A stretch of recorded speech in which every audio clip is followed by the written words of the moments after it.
We are up to chapter 5, Mishnah number 5, and we're going to read it and then we'll go through it, of course, as we always do. Asara nisim na'asu l'avseinu b'Mitzrayim. There were 10 miracles done for our ancestors in Egypt. Ve'asara al hayam.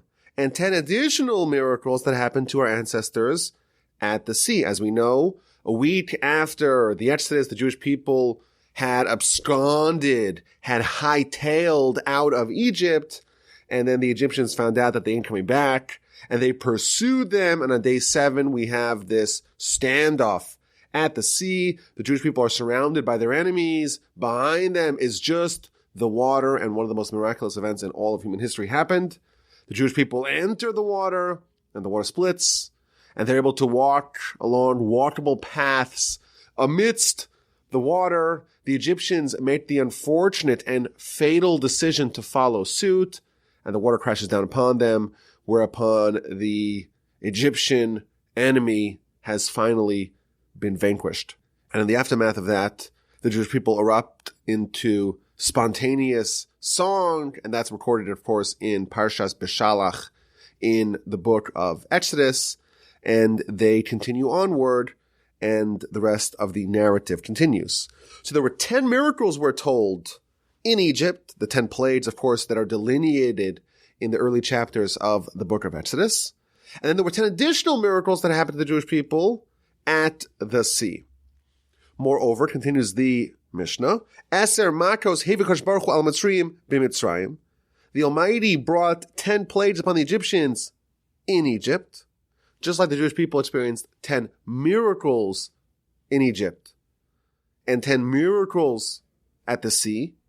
The Egyptians as well, they were plagued with 10 plagues in Egypt, ve'eser al hayam, and 10 additional plagues at the sea. So this is continuing the theme that we've had in this chapter hitherto. We have the 10 utterances that God used to create the world, the 10 generations from Adam to Noah, the 10 generations from Noah to Abraham, the 10 tests of Abraham, and now we have the 10 miracles at the sea and the 10 miracles in Egypt.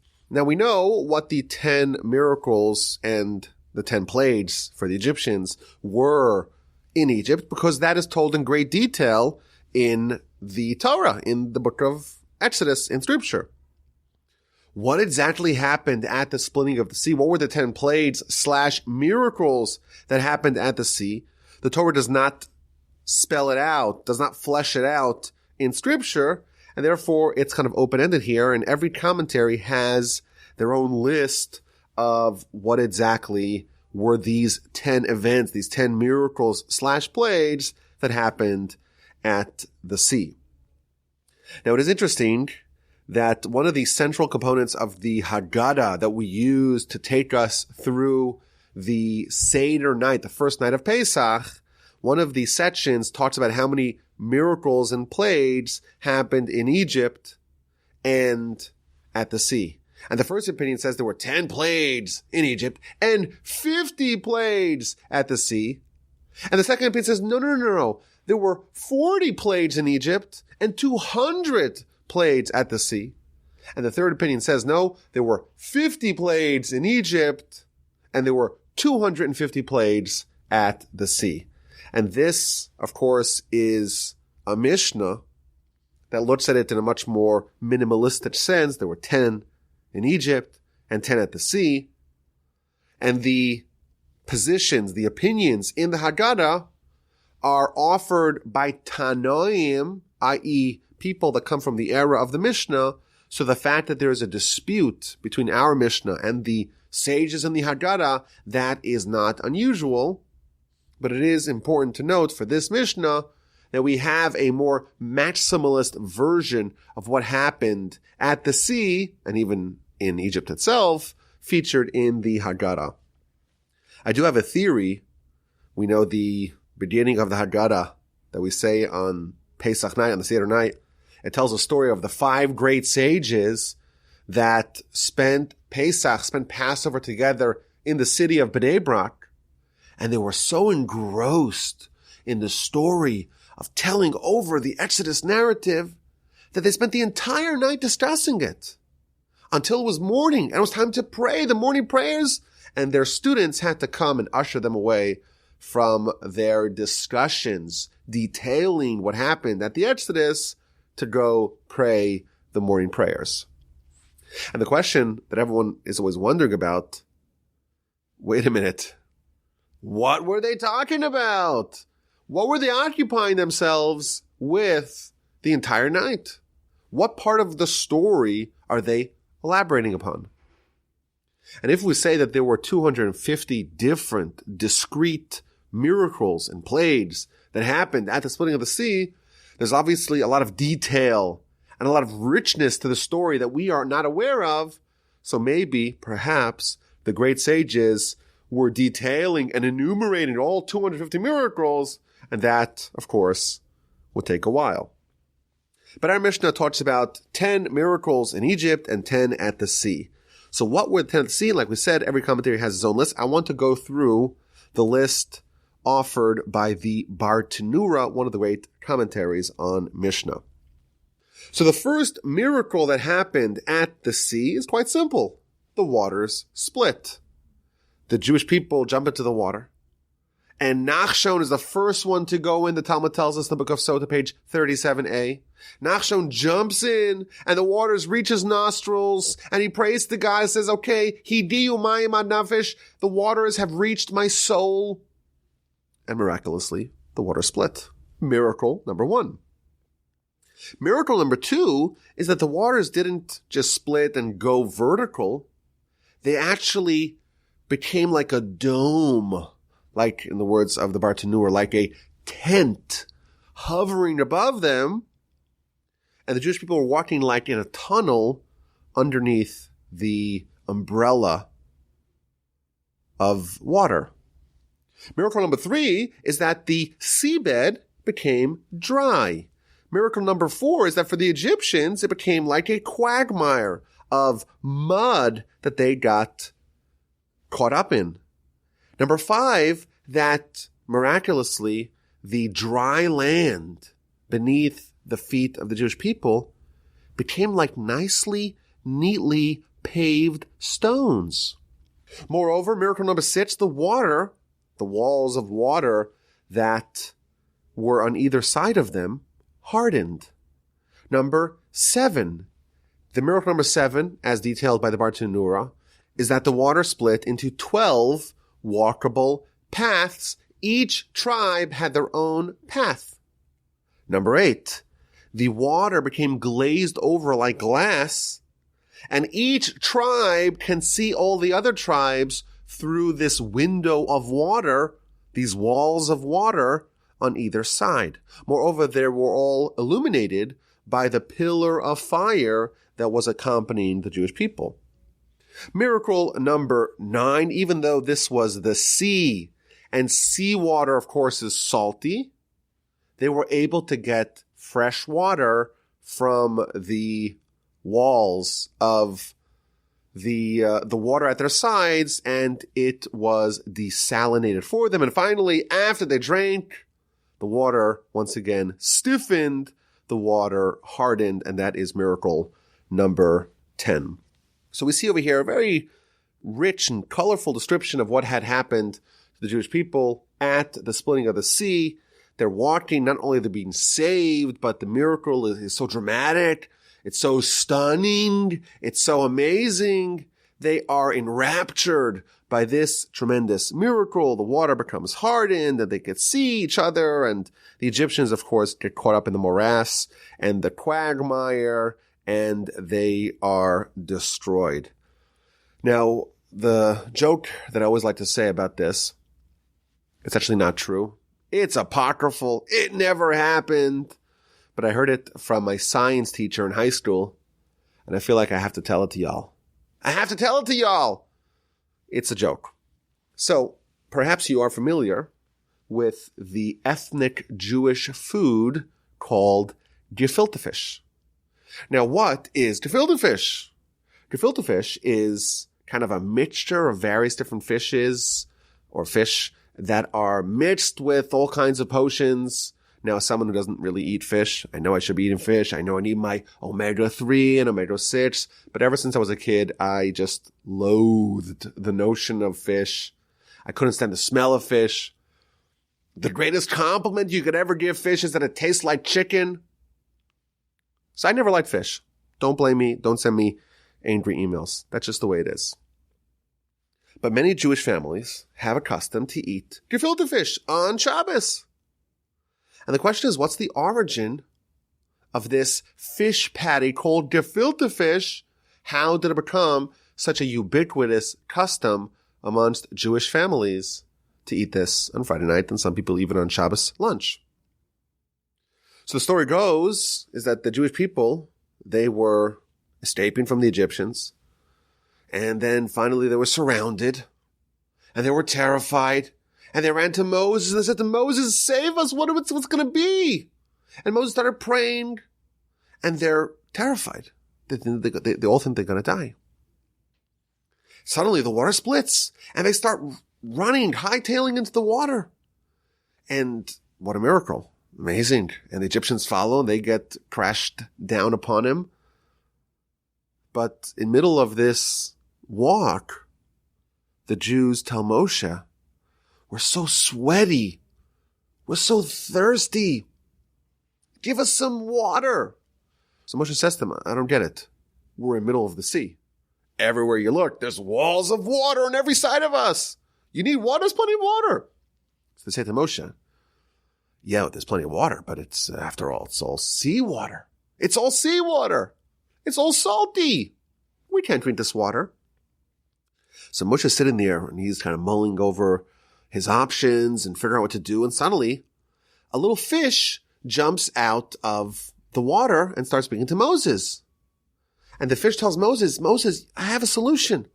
I have this very intricate technology in my stomach where I can desalinate the water for you.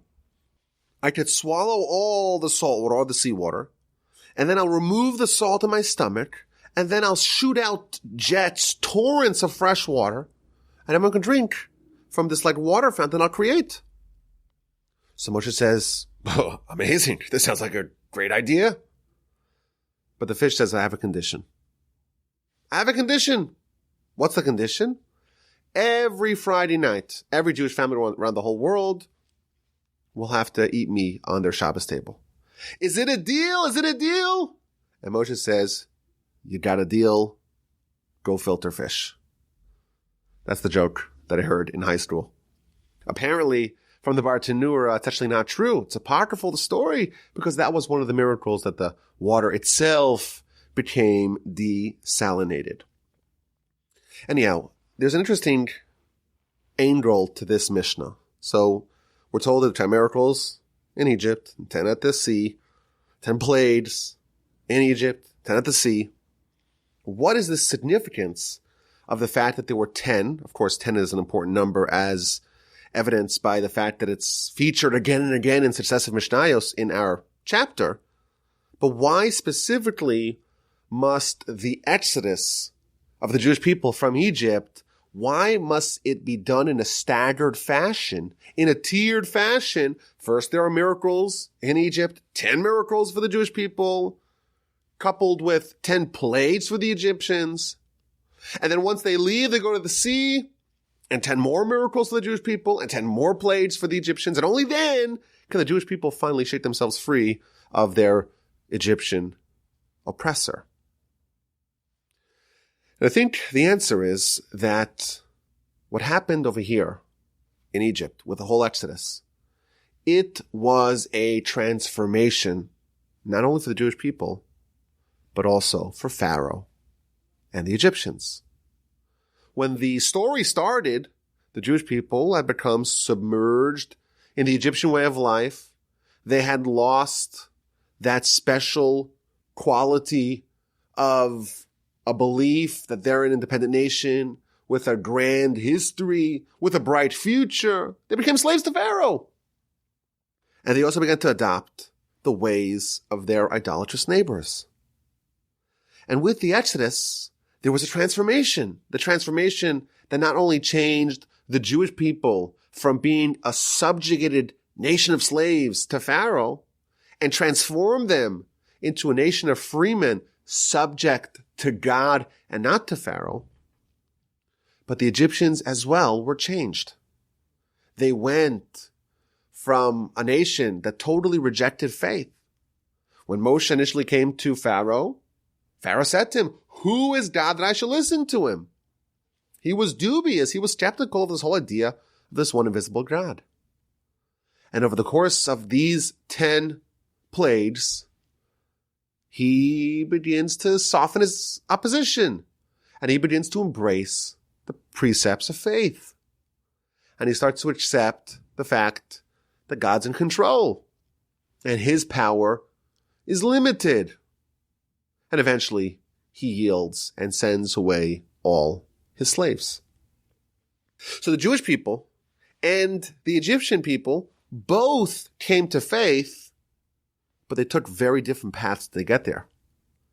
The Jewish people experienced miracles, and that brought them to faith.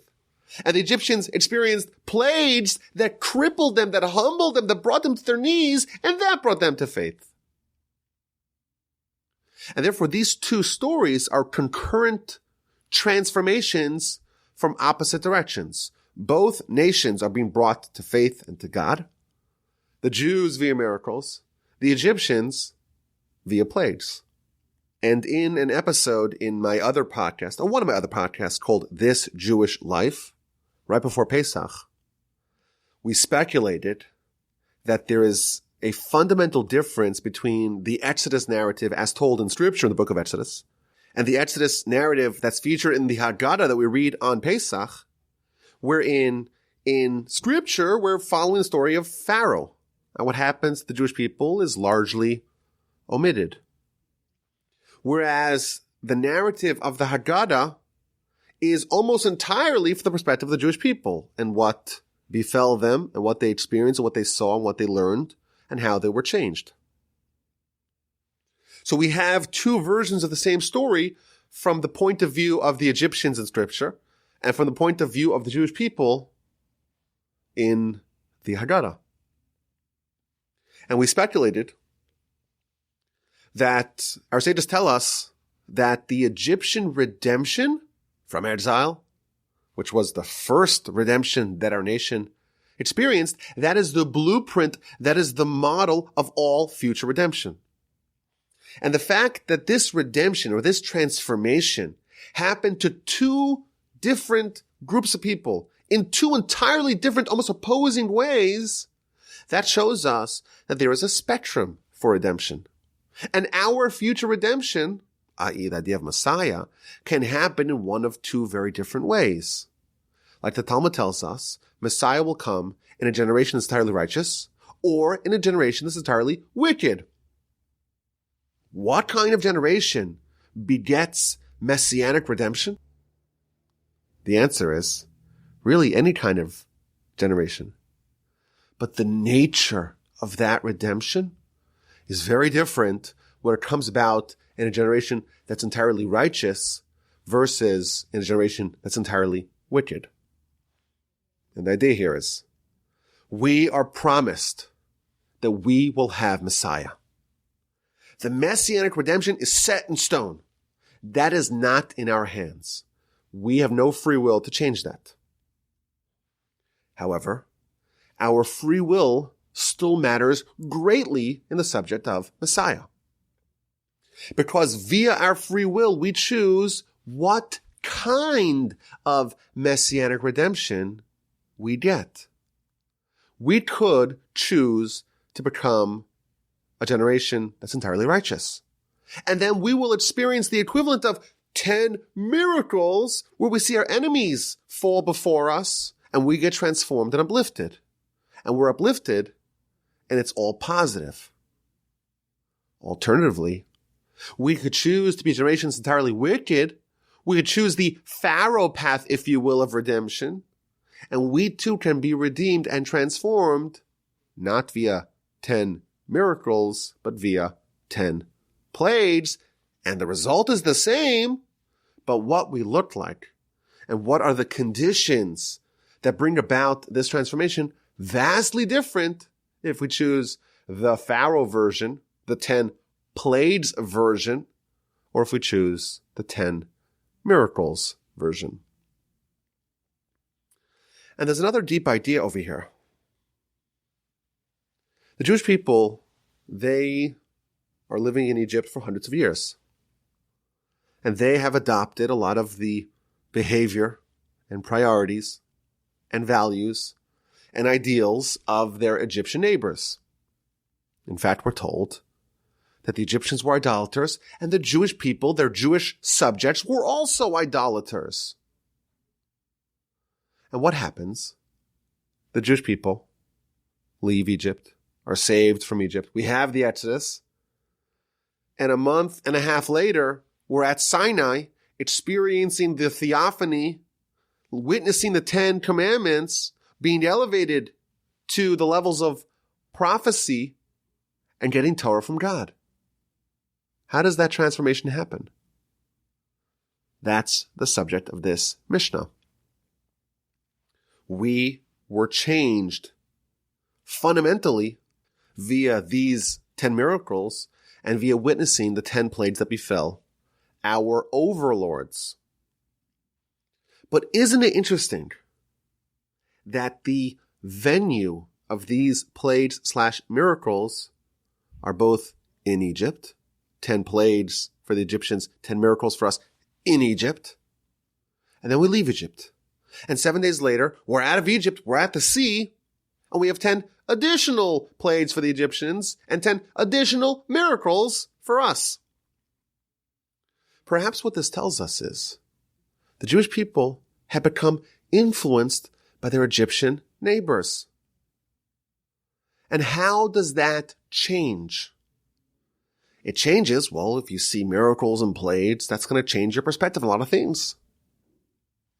But no matter what you witness, no matter what you see, no matter what you undergo, no matter what you learn via plagues and miracles, if you are still in the same location where the same habits and behaviors were acquired, were learned, you are not going to change.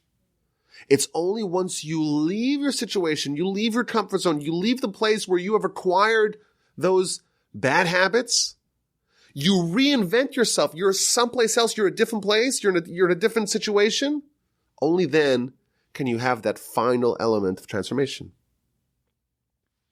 If you stay at the same stool, let's say, at the same role, in the same job, in the same city that you've always been in, you don't have the opportunity to have large, punctuated equilibrium kind of changes where you could reinvent yourself. If you're in Egypt and you live in the same place with the same neighbors, no matter what happens to you, the transformation that's needed to take you from an enslaved Israelite and bring you to Sinai cannot be complete. Only once you leave and you're in a new environment and you have new neighbors, really, because now you're no longer surrounded by the Egyptians. You're in a new environment. And now Moshe is the leader, and you have the pillar of fire leading you at night, and you're enveloped by these magical clouds, and you start to eat the manna. You're in a different situation. The circumstances of your life have changed. Now, very rapid transformation can happen. They say that the most effective way to get someone who did not, unfortunately, grow up with Torah as the number one ideal, or did not grow up observant or religious in matters of halacha and Judaism. How do we change that? How does someone go from being not observant to being observant? So, of course, we all believe that Torah is the thing that binds us to God and binds us to our heritage more than anything else. So the more Torah you study, the more you're going to change. And that's true to a certain level. There are certain limitations. If you stay the same person, if you don't change your neighborhood, if you don't change your school, if you don't change your environment, where you work, where you live, if everything that's kind of auxiliary to you the situation, the environment that you're in, if that doesn't change, it's very hard for you to kind of change your identity. The Jewish people, they're in Egypt. They have a certain Egyptian or Judeo-Egyptian identity. That cannot be completed no matter what happens. 10 miracles, 10 plagues, amazing things. 2 people drinking out of 1 glass of water. For the Jew, he slurps up water. For the Egyptian, he slurps up blood. Amazing. What an incredible thing to witness. What an amazing miracle. What an amazing plague. No matter what you see, your identity cannot be changed. You have to change the circumstances, the environment in which you live, and then you could change your identity. The Jewish people, they have to have something else that happens outside of Egypt. 10 plagues / 10 miracles outside of Egypt. In one day, they go from being Egyptians, subjugated, submitted to the Egyptian way of life. Now they are an independent nation. If we are fortunate enough to be influenced by Torah, to be moved by the veracity and the power and the awesomeness and the meaning of a Jewish way of life, and we want to say, you know what, I want to make a big move in my life. I want to start keeping Shabbos. I want to start keeping kosher. I want to change something that really orients around my identity, who I am. The best, most effective way to do that is to change the environment, to move to a neighborhood that's more conducive to that. A neighbor, let's say, that has a shul that is in walking distance, to go spend a few months in Israel and yeshiva. And if you want to do that, send me an email. I'll help you arrange that, rabbi@gmail.com. To change the environment in which you live, that's the portal to change your identity. The Jewish people, they witnessed a lot of great things in Egypt, and that spurred them to make a move. But once you're spurred to make a move, you have to have something else that happens in the new environment to concretize the fact that you are no longer the person you were yesterday. When we get a chance to move, to change, to start a new job, a new career, move to a new city, do something different, we have the opportunity to reinvent ourselves.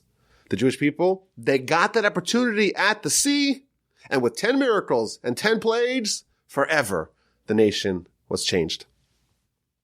I thank you all for listening. This is Rabbi Yaakov Wolbe coming to you from the Torch Center in balmy, shall we say, verging on stiflingly hot Houston, Texas. This is the Ethics Podcast. As you well know, I'm the proud host of many podcasts, the Parsha Podcast, Jewish History Podcast, Ethics Podcast, Mitzvah Podcast, Torah 101, This Jewish Life. Listen to them all. 5-star reviews, and send me an email, rabbiwolbe@gmail.com.